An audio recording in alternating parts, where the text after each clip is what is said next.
Bonsoir à tous. On n'a pas eu l'occasion encore de croiser tout le monde, mais on va se rattraper après. C'est un petit peu le moment un petit peu solennel, entre guillemets. J'attends Monsieur Di Giovanni encore, qui devrait venir parmi nous. Il est parti.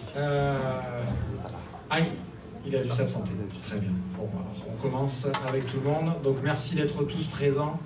On est vraiment très heureux de vous retrouver, de vous rencontrer. Et ça va être le cas pendant tout le week-end. Je voulais commencer ce petit laïus par une annonce. On a un bénévole qui fait partie de l'équipe des kayaks de demain qui a dû se retrouver ce soir avec ses plans changés puisqu'il se retrouve à l'hôpital avec sa fille qui est suivie à l'hôpital de la Timone pour une leucémie. C'est ce qui nous réunit, je pense, tous ce soir. Et donc je voulais commencer par ça en pensant à lui et en pensant à tous ces enfants qui sont actuellement à l'hôpital avec leurs parents. Et c'est ce qui nous a motivés d'être tous là ce soir, en tout cas nous, pour organiser cet événement qui se trouve aussi modifié. Donc c'est l'annonce qu'on a à faire à tous les nageurs et tous les bénévoles. La décision a été prise pour des raisons de sécurité de changer complètement tous les parcours. Ce n'est pas possible dans l'état actuel de la météo de demain de faire les parcours qui étaient prévus de 18 km et de 10 km. Donc je vous l'annonce et puis on verra tout ça dans les détails demain. Donc demain, le même heure pour les rendez-vous pour tout le monde et on se retrouvera à Cassis-Bestouan pour pouvoir faire des boucles. On montrera le parcours demain. Donc pour le 10 km, il y aura 3 boucles et pour le 18 km, il y aura 4 boucles. Donc on verra pour la partie nage. Donc dans ce défi, on s'adapte. Le défi sportif, on s'adapte. Le défi environnemental, on va s'adapter, mais il y a toutes les associations qui sont là pour nous accompagner. On les remercie beaucoup. Et le défi caritatif, on aura le temps d'en parler tout à l'heure, mais je vais d'abord laisser la parole à Madame le maire, Madame Milon, et qui est aussi représentante du département. Vous connaissez le Marseille-Cassis sur la route, maintenant on va connaître le Marseille-Cassis sur la mer, même si cette année ça sera Cassis-Cassis, mais je vous rassure, Marseille c'est juste la banlieue de Cassis, donc voilà, on est chez nous et vous êtes chez vous à Cassis. Et puis elle offre évidemment un volet environnemental auquel nous tenons tous beaucoup. Et elle intègre information, pédagogie, sensibilisation aux enjeux de protection et de préservation de ce patrimoine naturel qui est un des plus beaux du monde, hein, on est tous d'accord, qui est le parc national des Calanques.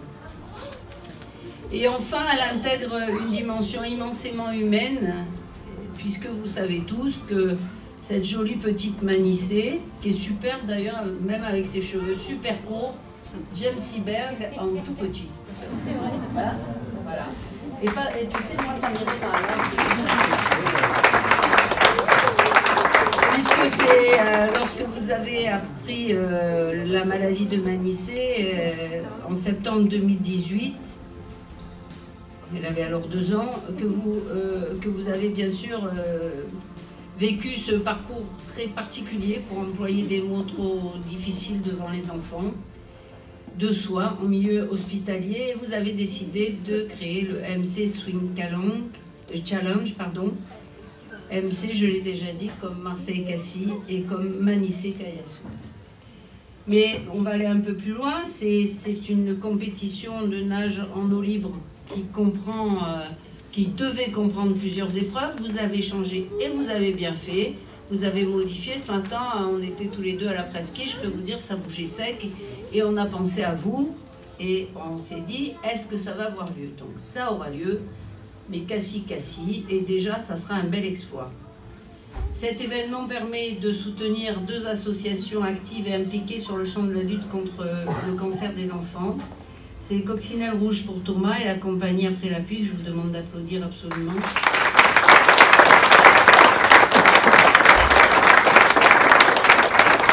Et bien sûr, l'intégrité des bénéfices sera reversée à ces associations qui travaillent au quotidien avec le service pédiatrique d'oncologie et d'hématologie du CHU de la Timone.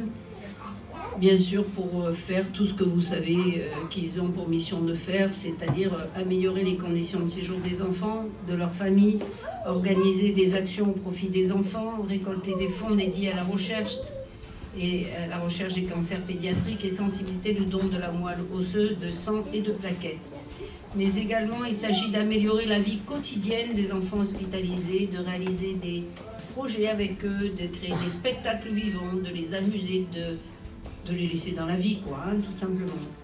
Alors, au départ et à l'arrivée, les deux associations présenteront au public leur action. Et à bord des bateaux accompagnant les nageurs, est-ce qu'il y aura toujours des bateaux? Oui, quand même. Oui, hein. Des associations, alors, s'il n'y a pas d'association marseillaise, il y aura des associations marseillaises? Oui, oui. Bon, bah, c'est très bien. Donc, comme il n'y a pas l'élu marseillais, je mets les bémols. Mais bon. Des protections de l'environnement, il y en a un ce soir, donc j'étais très heureuse de retrouver. Présenteront également leurs actions. Elles sont nombreuses, elles sont fortes et elles sont vraies. Elles sont vraies parce que c'est des gens qui ne trichent pas. C'est un domaine où on ne peut pas tricher et je vous assure qu'à Cassis non plus, nous ne trichons pas. Et ceux qui trichent, c'est pour des raisons politiques, mais je les attends sur le terrain de Cassis et vont comprendre leur douleur. Voilà, et tout ça pour aider à découvrir au public les richesses de notre beau parc national, de notre très très beau territoire. Et mon Dieu, que nous avons la chance d'habiter ici. Alors, j'ajoute qu'un atelier au geste des premiers secours sera également organisé, que le département des Bouches-du-Rhône est heureux d'être présent à vos côtés, fier, et unique financeur public de cette très belle manifestation, soutenu également par la région sud, la ville de Marseille, la ville de Cassis, le parc des Calanques. Je remercie les sponsors, je crois qu'ils ont répondu massivement à cette opération et ça c'est vraiment bien. Et puis je remercie aussi les médias parce que sans les médias, et sans les médias qui positivent, et je crois que nos médias en Provence ont compris qu'il fallait positiver, j'en suis contente parce que si on positive en France, tout deviendra positif. Si tout est négatif, on sera attiré vers le fond. Donc les médias sont là pour positiver. C'est ce qu'ils feront, et France 3 le fera, Canal+ aussi, ainsi que le journal La Provence, qui est présent quand même partout lorsqu'on l'appelle, qui a prévu une insertion spéciale sur son magazine au titre de coureur d'écume. C'est beau en plus, c'est très beau. Donc moi je souhaite à tous les compétiteurs de se surpasser, je leur demande d'être prudents quand même, hein. On est là pour se battre pour une belle cause, mais pas se mettre en danger. Je souhaite aux associations caritatives associées ce jour-là d'associer les moyens d'amener plus loin la formidable action qu'ils mènent et que nous les aiderons à continuer à mener en direction des enfants. Vous savez que c'est près de 2500 enfants qui sont atteints de cette foutue maladie chaque année en France. Et la santé de nos enfants et la protection de notre environnement nous concernent tous. Alors nous allons relever ce défi ensemble. Nous le relevons maintenant. Quant à moi, je vous donne rendez-vous à Cassis demain avec mon adjoint Michel Mortelette, qui est toujours très fidèle et un très bon adjoint. On tape des pieds avec, montre-moi comment tu éclaires le sol. Voilà.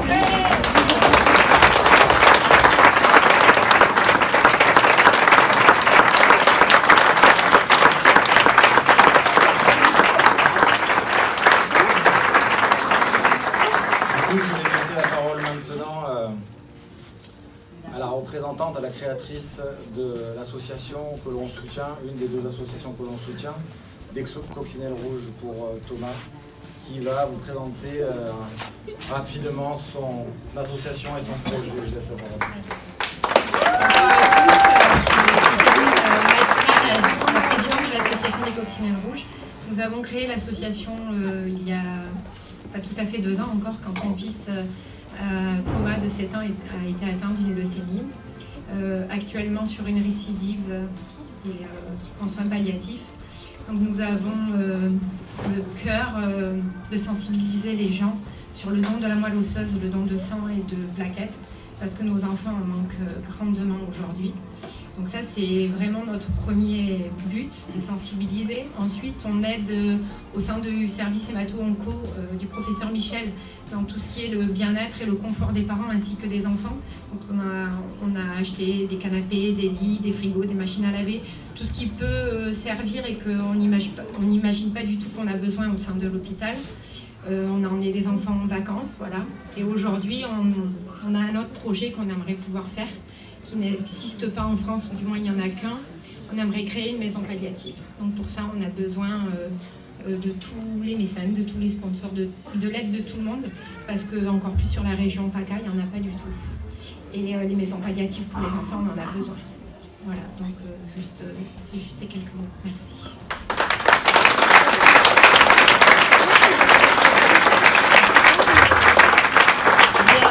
Voilà, moi je suis quelqu'un de très réactif.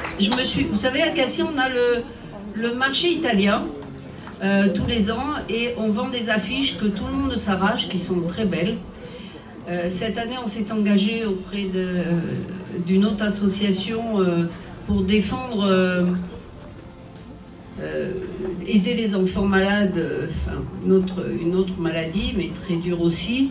Et ben moi, je m'engage, et Michel me le rappellera, l'année prochaine, en 2020, puisque je serai encore maire, l'année prochaine, donc on travaillera, on vendra ces affiches à votre profit, madame, au profit de votre association à Cassis. Hein, d'accord? Donc on se revoit l'année prochaine.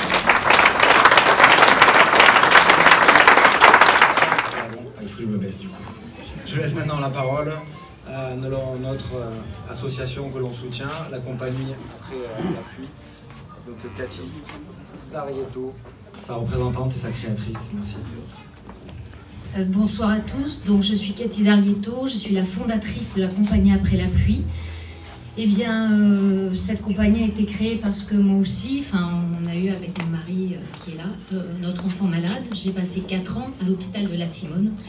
Et suite à ça, on s'est aperçu à quel point toutes les activités extérieures pouvaient apporter à ces enfants un peu de bonheur et des sourires dans tant de souffrance. Moi, je suis comédienne de métier, metteur en scène, j'ai toujours une compagnie de théâtre et mon fils qui fait beaucoup de choses artistiques m'a dit un jour, maman, il faudrait aussi que tu penses à aider ces enfants à l'hôpital, de te servir de ton métier.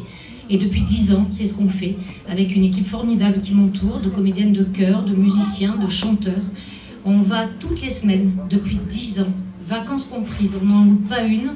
On va à l'hôpital de la Timone et on propose des projets de création artistique aux enfants. On les accompagne sur un thème différent, on les accompagne dans l'écriture de textes, d'histoires, qu'après on édite dans des livres. Ces livres sont des ouvrages vraiment de qualité avec des illustrateurs professionnels. J'en laisserai quelques-uns à disposition, vous pourrez aller les regarder. Et donc on a fait depuis...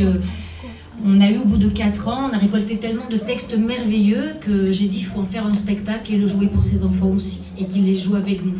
Et donc on a réuni certains des textes, on en a fait un premier spectacle qui s'appelait Histoire vagabonde, et on est parti le tourner dans tous les CHU de France, pour que la parole des enfants d'ici, les Marseillais et ceux de la région qui me tiennent à cœur, parce que moi je suis de Marseille, j'exerce mon métier ici, c'est un choix, on aille la porter et la partager avec d'autres parents, d'autres familles malades, dire vous n'êtes pas seuls, vous aussi on est là, on pense à vous, et sensibiliser comme ça, en jouant dans des théâtres, en portant la parole de ces enfants, des gens qui vont bien, qui ont la chance que pour eux tout aille bien, leur famille aille bien, et pas du tout pour culpabiliser, mais juste pour dire, ben voilà, regardez ces mots pleins de vie et d'espoir, nous on porte ça, on amène du vivant à l'hôpital, et c'est ce qu'on essaie de faire depuis 10 ans, et j'espère que grâce à ces fonds, donc merci du fond du cœur à Cora, à Greg, à toute l'organisation, à vous Madame la maire de Cassis qui accueillez cette manifestation. Eh bien on va pouvoir continuer encore au moins 10 ans et j'espère moi jusqu'à la fin de mes jours. Voilà, un grand merci. Je vous montre juste le travail qu'on édite. Ce sont des ouvrages comme ça qui sont remis à toutes les familles, tous les soignants. Et on a fait des petits comptes là, en 10 ans, on a offert 11 500 ouvrages, rencontré 11 500 enfants et plus du double entre les parents et les familles. Et voilà, et ces livres, il y a des disques et on est très fiers parce que ce sont les enfants. Oui, tu l'as eu à Noël, tu te rappelles, Manissé? Michel, celui-là, tu l'as, ma chérie, mais on te donnera les autres. Voilà, et le 24 décembre, on passe leur offrir aussi. Merci encore.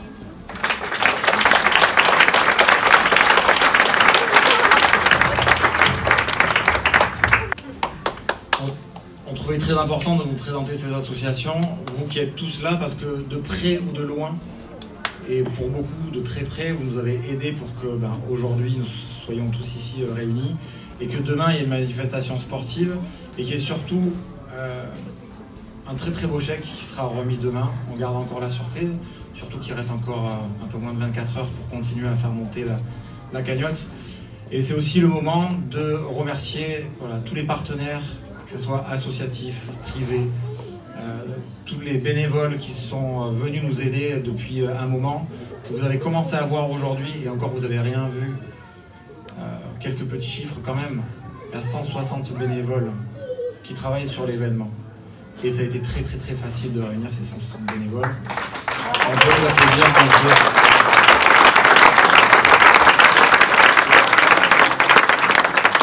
Et pour vous dire, on a même dû refuser du monde. Donc même parmi vous, il y a des gens qui ont dit mais moi on peut aider, je peux être là. Et on est obligé de refuser, maintenant on ne sait pas quoi vous faire. Donc peut-être qu'il faut qu'on pense à un événement plus important l'année prochaine, mais je commence à les faire peur derrière. Donc évidemment, voilà, on va avoir, vous avez permis de réunir de jolis dons, que ce soit des dons privés, personnels, qui vont affluer un peu partout en France et à l'étranger. Vous aurez la surprise demain de découvrir ce chiffre. Et merci à tous les partenaires qui sont derrière moi sur ce mur et qui représentent quelque chose, parce que derrière tous ces logos, il y a des hommes et des femmes qui sont parfois venus d'eux-mêmes nous voir, nous donner de l'argent, nous permettre de réaliser cet événement qui nous tenait à cœur et de permettre de faire ce don demain en votre nom. Alors merci beaucoup à tous, vous pouvez vous applaudir je crois.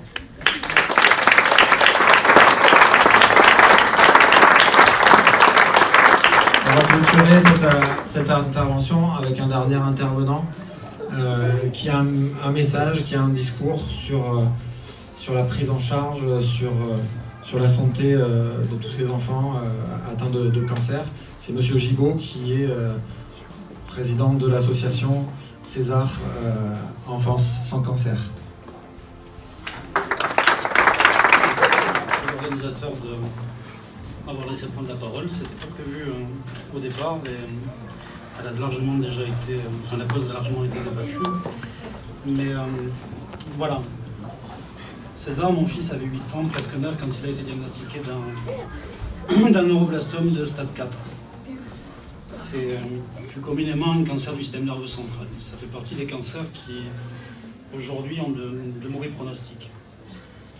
Ça a été 18 mois de lutte pour la vie. Il ne faut jamais oublier que, malgré ce qu'on peut voir dans ces images, ça reste une lutte pour la vie et pas autre chose. 18 mois de lutte à armes inégales qui l'ont emporté. 18 mois, c'est long quand on souffre, mais à la fois quand on sait qu'avec l'issue, ça devient très très court, parce qu'on ne demande qu'une chose, c'est de pouvoir vivre un maximum de choses pendant ce temps qui reste.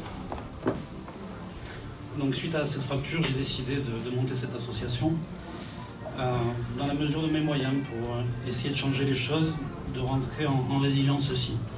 On parle de la vie et malgré tout ça, la vie continue.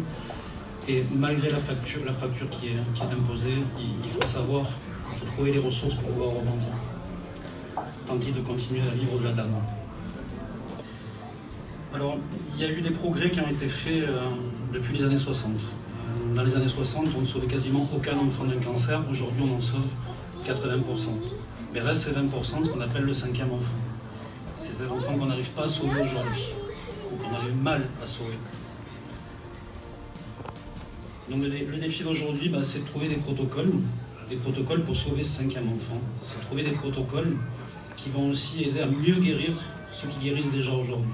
On a besoin aussi de se fédérer. On a des actions qui sont individuelles, on le voit ici, on a plusieurs associations, on fait tous la même chose, on collecte des fonds en destination de la recherche, mais à l'image du Téléthon, on a besoin de se fédérer pour arriver à trouver un moment, un point de l'année, où tous ces financements vont abonder vers une structure qui saura où les dispatcher et bien les dispatcher. Alors il y a une initiative qui s'appelle 2500 voix. Je pense que c'est facilement, vous allez le retenir ce soir parce que 2500, c'est nos 2500 enfants qui chaque année sont diagnostiqués, et les voix, c'est parce que c'est une initiative qui est tournée vers la musique. Vous allez voir des concerts ciblés des 1500 voix de partout en France, aux alentours du 15 février. Et l'argent ira directement à un réseau de recherche qui s'appelle React for Kids, qui est basé à Lyon, l'association est basée à Lyon, mais ça regroupe 30 équipes de recherche en France, environ 90 chercheurs. C'est les talents aussi français, c'est les talents de nos régions, parce que la recherche, on a tendance aussi à l'avoir beaucoup sur Paris, mais on a de très bons labos en province, et à Marseille aussi, Nice, Marseille, toutes les régions sont relativement mieux représentées et sont très innovantes. Merci.